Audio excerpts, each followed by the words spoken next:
Hello and welcome to the show. It's a cozy Monday evening over here, so let's just head straight into it. The question for today is how to overcome fear of failure. Now, failure or inadequacy or the feelings that things aren't going to work out, it's it's normal. Everybody goes through them. And technically speaking, if you're a psychiatrist, I'm sure you're going to treat each of these things as a separate thing. Fear of failure, lack of confidence, inadequacy, blah, blah, blah. But for the purposes of this show, I'm just going to lump everything together because from a business perspective or from a sales perspective, usually it's a whole bunch of these things that are lumped together in one. And then plus, I'm not a psychiatrist, I'm not a psychologist, I'm not a psychoanalyst, I'm not a psycho anything, I'm not a shrink. So I'm just trying to take whatever wisdom that we can get from the disciplines of sales and business development and see how we can help ourselves out. Now remember, I've been saying time and time again on the podcast that when we discuss these sorts of things, that it's actually best if you say a mental health professional. Luckily, in Nigeria, mental health professionals are becoming more readily available. Still not enough, and when you find them in private clinics, as at the date of this recording, it can be quite expensive. So the average consultancy fee for normal doctor when you stroll into a government hospital is, let's say, roughly 10 grand. 5k in some places, 7k in some places. Let's just call it 10 grand.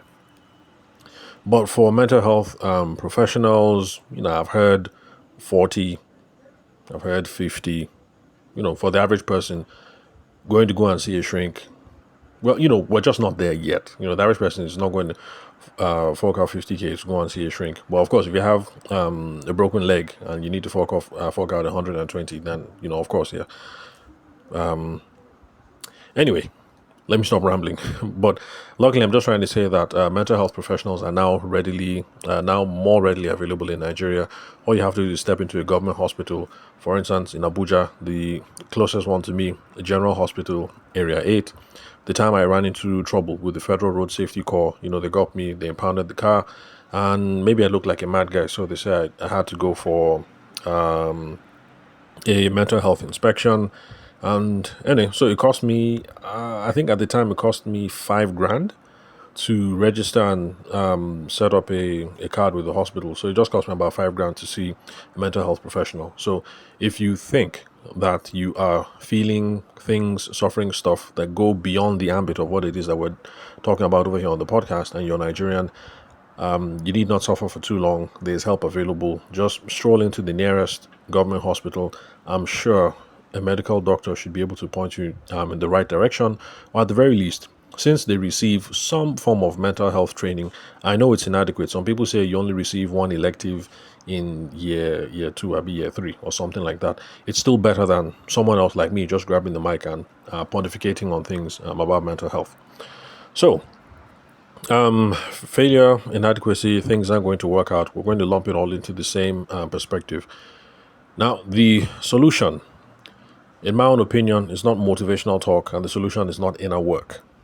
Maybe we're going to get to inner work, mental game, motivational talk, and all that other stuff. We'll get to it eventually, but not now. Because in the average person, a fear of failure or feelings of inadequacy come from this very palpable feeling that you don't have a plan, so you can't even see how something is going to work. And then the lack of confidence bit, or feeling like you lack the personal capacity to do something, usually it's a sign of like you haven't done the thing before. So for the average person who is not dealing with severe mental health issues, the problem really is that you don't have a discernible plan. And so because you don't, the thing looks scary. It doesn't matter whether you want to invest in real estate, you want to invest in capital markets, or you like a guy in your class or you like a girl in your class. It's all the same.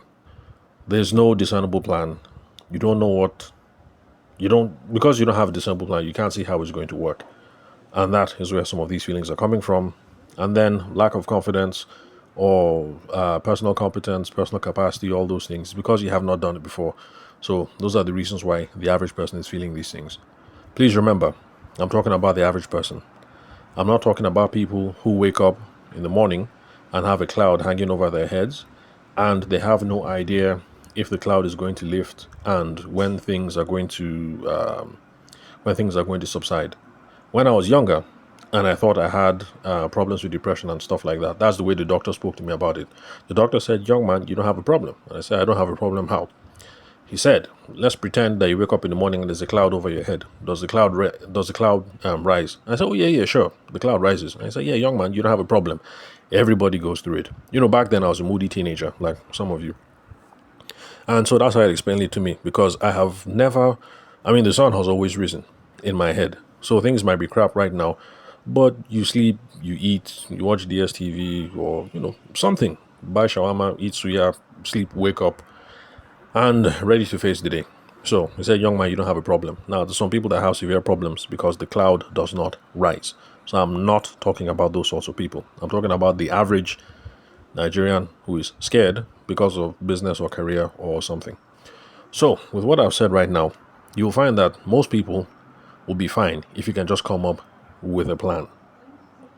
If you're scared of doing online marketing for your business, you think that is what you need to do next, and you think that is what is hampering your growth, going to go and do that mental work, mental game, and all that. Yeah, it's all right. It's not bad.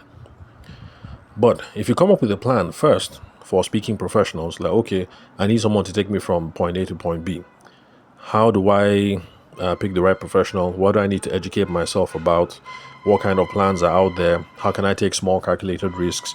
If you do all these things first and then work on the mental game later, I think you'll be better off, because education reduces the uncertainty, and small wins lead to bigger confidence that you can do things later on. So if you read things like, let's see what else. Okay, people in my own generation would have read Rich Dad, Poor Dad. That was kind of the stuff that was flowing around at the time. You see that the principle is pretty much the same. Rich Dad, Poor Dad. The wealth vehicle that are contemplated in those sorts of books are real estate. So, real estate, scary. How do you reduce the scariness? How do you reduce your fear? Get education. You're more educated, the amount of risk reduces, your feelings of competence increase, and then you start small, especially if you're going to do the Rich Dad, Poor Dad way. Now, if you're following other people like Grant Cardone and you're thinking about getting involved in real estate, I mean, Grant Cardone says, don't waste your time buying single unit, double unit, blah, blah, blah. He thinks start off with multiple units. But anyway, that's a conversation for another day. But either way, you can see that if you're thinking the Grant Cardone way, don't buy single or double units, buy plenty units. You might as well just start on that level. Or if you're thinking Rich Dad, Poor Dad, buy a house first, or no, not buy a house. What is it called? Sorry, I can't remember all those plans. It's been a while since I read the books. But Grant Cardone and Robert Kiyosaki would have a difference of opinion about how you enter into the real estate market, but they have one thing that is the same. That is educate yourself. So educating yourself is going to reduce the uncertainty. The small wins was going to lead to bigger confidence that you can get some stuff done. So it's the same for those of us who are scared of personal selling, because there are lots of people who are scared of picking up the phone. Lots of people who are scared of going to that meeting, because it happens all the time. Like, oh, I have a meeting with Madam Okereke, bros, I beg, escort me. So it happens. So if you have a meeting with Madam Okereke and you're scared for the meeting, what you have to do is you need to come up with a plan. Do some research. What is personal selling? What are the principles that undergird personal selling? What kind of frameworks are out there? What kind of talk tracks are out there? What kind of templates? What kind of scripts? What kind of outlines? What kind of whatever it is do you want to call it? Some personal research is also going to help. What kind of person is Madam Okereke?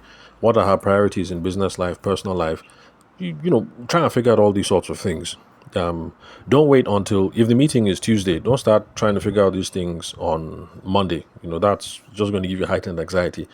So if you are able to hook up a meeting with Madam Okereke because you want her to buy your product, invest in your business or whatever, if you fix it for 2 weeks from now, now just start doing some small research. Check YouTube for all the other things that I was talking about, personal selling, negotiation, handling conversations, blah, blah, blah. Watch a couple of videos and ask around about Madam Okereke. You'll be much more prepared and much more confident going into that meeting. And what I was trying to stress earlier is this. By the time you meet with Madam Okereke, and you meet with Deacon Fadugba, and you meet with Oversin Tekimbi, and you meet with Mazi Chukudi, then by the time you're trying to hook up a meeting with Alpha Meitankari, the meeting is not going to be that scary because you've done this thing. You've met with the businesswoman, you've met with the deaconess, you've met with the tribal leader, and you've met with the the businessman down who lives down from your street, and you guys have had one or two conversations. So trying to meet with this other person is not going to be that hard. So I'm not saying we should disregard all the mental and all the motivational stuff. Don't disregard that, please. It is really important. But deal with the practical challenges first, because it's the practical challenges that are actually making you scared. So, some of you are going to say highly paid athletes and CEOs, they all have coaches for the mental game. And you guys are absolutely correct. All the highly paid CEOs in Niger or Jand or wherever, yes, they all have coaches. And highly paid athletes all have coaches, yes. But the thing is, these people that you're talking about, they all worked on the practical difficulties first. They worked on the fundamentals first. Because all the mental game in the world is not going to make you play like LeBron James or Michael Jordan or Woods. So if you don't know the fundamentals of dribbling, shooting, using a club, there's no amount of mental work, confidencing, manifesting, whatever that will get you there. It's just not going to happen.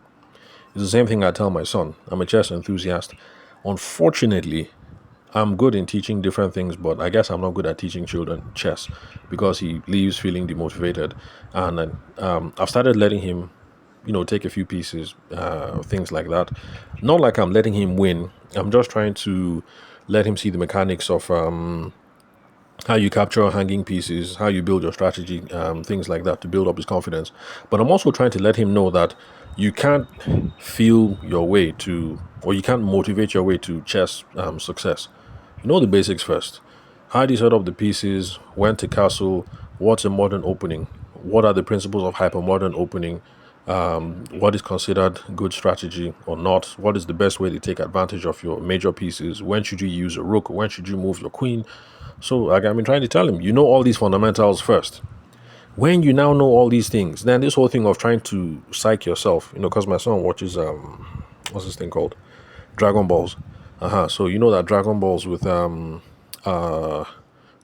and the rest of them, you reach a stage in the fight where you psych yourself up, and then you become you enter into Super Saiyan mode and all that. You just mentally jazz yourself, and you move through to the next whatever.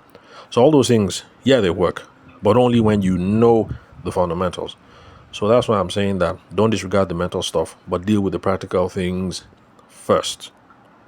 So if it's sports, learn dribbling, shooting, using the club. If it's chess, learn all the stuff that I've spoken about. It is when you have mastered all these things that then making going to go and get a mental coach, motivational coach or whatever is going to help you.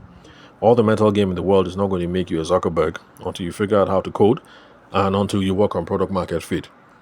So those of you boys and girls, you want to hammer, you want to build a fintech, but you're attending one motivational seminar after another, doing mental game, please. Learn how to code, learn your discipline, figure out a way to achieve product market fit. When you get those basics, you can start mentally manifesting, whatever. And somehow, this is something that a whole lot of us don't realize. Because, when you're knee deep in these things, you forget that other people exist. Everybody has a fear of failure. Everybody has a sense of inadequacy, and everybody has dread over the next step, because no one knows everything.